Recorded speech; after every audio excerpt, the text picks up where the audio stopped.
Hello everyone, welcome back to my channel. दोस्तों, आप सभी को पता है कि एक टर्म है राष्ट्रीय पाठचर्या की रूपरेखा 2005 जो बार बार हमारे सामने आती है। तो आइए देख लेते हैं कि राष्ट्रीय पाठचर्या की रूपरेखा क्या है। इस वीडियो में मैं आपके लिए लेकर आया हूं राष्ट्रीय पाठचर्या की रूपरेखा 2005 का संक्षिप्त परिचय। अगर वीडियो अच्छे लगे तो प्लीज़ मेरे चैनल को सब्सक्राइब कर लीजिएगा और बेल आइकन को प्रेस कर दीजिएगा। आइए दोस्तों, हम आपको दिखाते हैं कि राष्ट्रीय पाठचर्या की रूपरेखा 2005 क्या है। देख पा रहे हैं आप यहाँ पर राष्ट्रीय पाठचर्या की रूपरेखा 2005 के बारे में। देखिए, राष्ट्रीय शैक्षिक अनुसंधान और प्रशिक्षण परिषद की कार्यकारिणी ने जुलाई 2005 में राष्ट्रीय पाठचर्या को संशोधित करने का निर्णय लिया। इसके लिए प्रोफेसर यशपाल की अध्यक्षता में राष्ट्रीय संचालन समिति और 21 राष्ट्रीय फोकस समूहों का गठन किया गया। इन समूहों के माध्यम से देश के हर हिस्से में संगोष्ठी में विचार विमर्श एवं बड़ी तादाद में प्राप्त लोगों की प्रतिक्रियाओं का चिंतन करते हुए राष्ट्रीय संचालन समिति ने राष्ट्रीय पाठचर्या की रूपरेखा 2005 नामक दस्तावेज प्रस्तुत किया। राष्ट्रीय पाठचर्या की रूपरेखा 2005 का आरंभ रविन्द्रनाथ टैगोर के निबंध सभ्यता और प्रगति के अंश से होता है, जिसमें 7 खेलने वाले बच्चे में से एक बच्चे को महंगा खिलौना मिल जाता है। उस खिलौने को पाकर वह बच्चा सबसे दूर चला जाता है और एकाकी हो जाता है। टैगोर के शब्दों में, अपनी उत्तेजना में वह एक चीज़ भूल गया, वह तथ्य जो उस वक्त उसे बहुत मामूली लगा था कि इस प्रलोभन में एक ऐसी चीज़ खो गई जो उसकी खिलौने से कहीं श्रेष्ठ थी। एक श्रेष्ठ और पूर्ण बच्चा उसके अंदर से खो गया। उस खिलौने से महज उसका धन व्यक्त होता था, बच्चे की रचनात्मक ऊर्जा नहीं। ना ही उसकी खेल में बच्चे का आनंद था और ना ही उसकी खेल की दुनिया में साथियों को खुला निमंत्रण।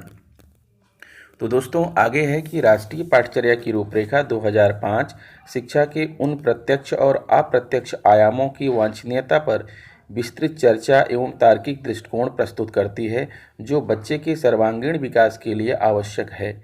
इसी परिप्रेक्ष्य में इस दस्तावेज में सामाजिक न्याय और समानता के संवैधानिक मूल्यों पर आधारित एक लोकतांत्रिक, धर्मनिरपेक्ष, समतामूलक और बहुलतावादी समाज की कल्पना को साकार करने के लिए शिक्षा के व्यापक उद्देश्य चिन्हित किए गए हैं। और इसी में है विचार और कर्म की स्वतंत्रता, दूसरों के प्रति संवेदनशीलता, नई परिस्थितियों का सामना करना, लोकतांत्रिक प्रक्रिया में भागीदारी, आर्थिक प्रक्रियाओं तथा सामाजिक बदलाव में योगदान की क्षमता विकसित करना। गुणवत्तापूर्ण शिक्षा और शैक्षिक उद्देश्यों को सुनिश्चित करने के लिए राष्ट्रीय पाठचर्या की रूपरेखा 2005 की विविध आयामों में विस्तृत चर्चा की गई है, जिनका संक्षिप्त विवरण निम्नवत है। प्रथम अध्याय, इसमें कुल 5 अध्याय हैं दोस्तों। पहला अध्याय का नाम है परिप्रेक्ष्य। प्रथम अध्याय परिप्रेक्ष्य में शिक्षा की गुणवत्ता, शिक्षा के सामाजिक संदर्भ एवं शिक्षा के लक्ष्य को बच्चों को क्या पढ़ाया जाए और कैसे पढ़ाया जाए की कसौटी पर व्यापक रूप से विचार करते हुए पाठचर्या निर्माण के निम्न 5 निर्देशक सिद्धांतों का प्रस्ताव रखा गया है। ज्ञान को स्कूल के बाहरी जीवन से जोड़ना, ये पहला है। और दूसरा है पढ़ाई रटंत प्रणाली से मुक्त हो, यह सुनिश्चित करना। और तीसरा यह है कि पाठचर्या का इस प्रकार संवर्धन कि वह बच्चों को सर्वांगीण विकास के अवसर मुहैया करवाए, बजाय इसके कि पाठ्य पुस्तक केंद्रित बनकर रह जाए। अगला है परीक्षा को अपेक्षाकृत अधिक लचीला बनाना और कक्षा की गतिविधियों से जोड़ना। फिर नेक्स्ट आता है एक ऐसी पहचान का विकास जिसमें प्रजातांत्रिक राज्य व्यवस्था के अंतर्गत राष्ट्रीय चिंताएं समाहित हों। ये पहले अध्याय में इसका वर्णन किया गया है। फिर अध्याय 2 का नाम है सीखना और ज्ञान। सीखना और ज्ञान में ज्ञान की प्रकृति और बच्चों की सीखने की कार्यनीतियों पर चर्चा की गई है। फिर आता है अध्याय 3 पाठचर्या के क्षेत्र, स्कूल की अवस्थाएं और आकलन।